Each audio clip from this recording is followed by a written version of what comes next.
Hesabu 19 mstari wa 11. Mstari wake wa 11. Ng'ombe mwekundu kichwa cha andiko. 19 ons. Buzo unamaliza. Soma. Ndio tunasoma.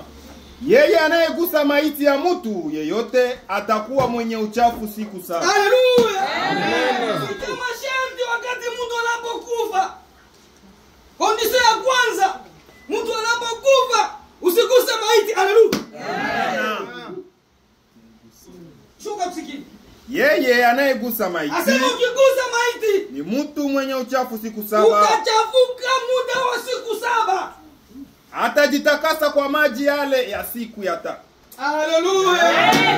Lakini sasa kusudi wewe upate kutakasika inabidi ufanye siku 3. Haleluya. Amen.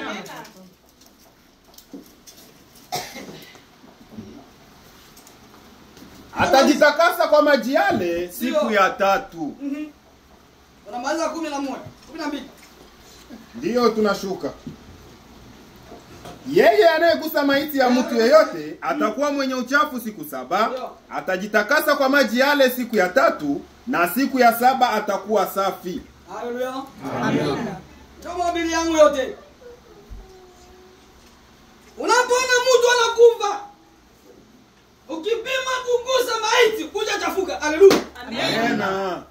Kumbe usio unagusa maiti. Sababu ukigusa maiti mara moja unachafuka. So kusudi ukuwe safi itakuchukua muda. Haleluya. Amen.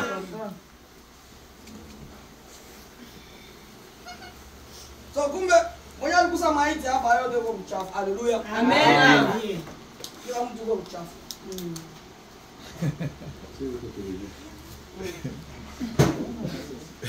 Kondisio ya pili. Malizia. Yeremia. Kitabu cha Yeremia. Sura yake ngapi mwalimu? 22. Yeremia 22 mstari wake wa 10. Maonyo kwa wafalme wa Yuda. Soma. Msimulilie yeye aliyekufa. Mtu anapokufa usimulilie. Haleluya. Kondisio ya kufa. Sababu gani? Wala msimuombolezee. Wala tusifanye maombolezo. Lakini lilieni anayekwenda zake mbali. Haleluya. Naweza kulilia sio mwenye tutenda bilele. Haleluya. Amen. Amen. Panda papa. Kondisio siku hapo zi. Msimulilie aliyekufa wala msimuombolezee. Wala kufanya maombolezo yoyote. Lakini lilieni anayekwenda zake mbali. Umulilie sababu gani? Kwa maana yeye hatarudi tena. Haleluya.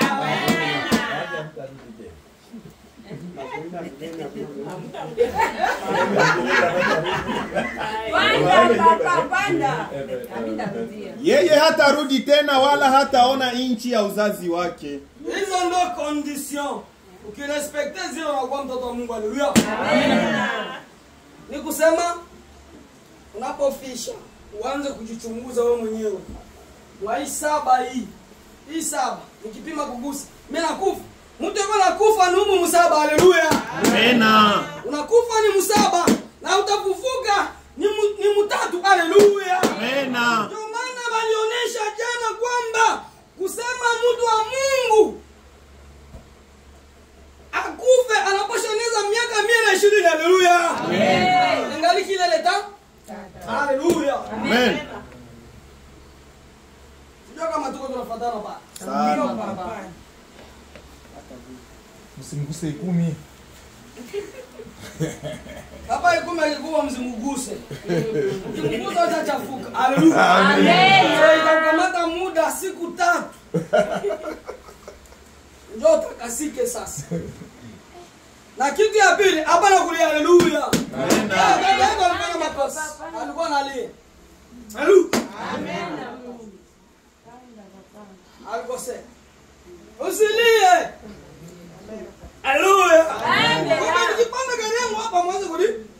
Mimi nachua naweza kuangalia wale watanilia. Haleluya. Amen.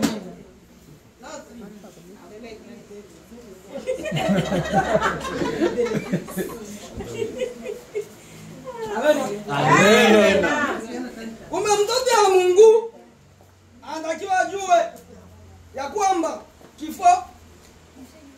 iko pale kwa wale ambao waisha kufa. Haleluya. Amen. Na wale ambao wanakufa ndio wale wanakusaka maiti. Haleluya. So wewe mtoto wa Mungu ukikusa maiti, yani unatakiwa ujiandae kujisafisha kusudi upate kuwa safi usiku 3 ili Mungu apate kubariki kwa jina la Kristo. Amina.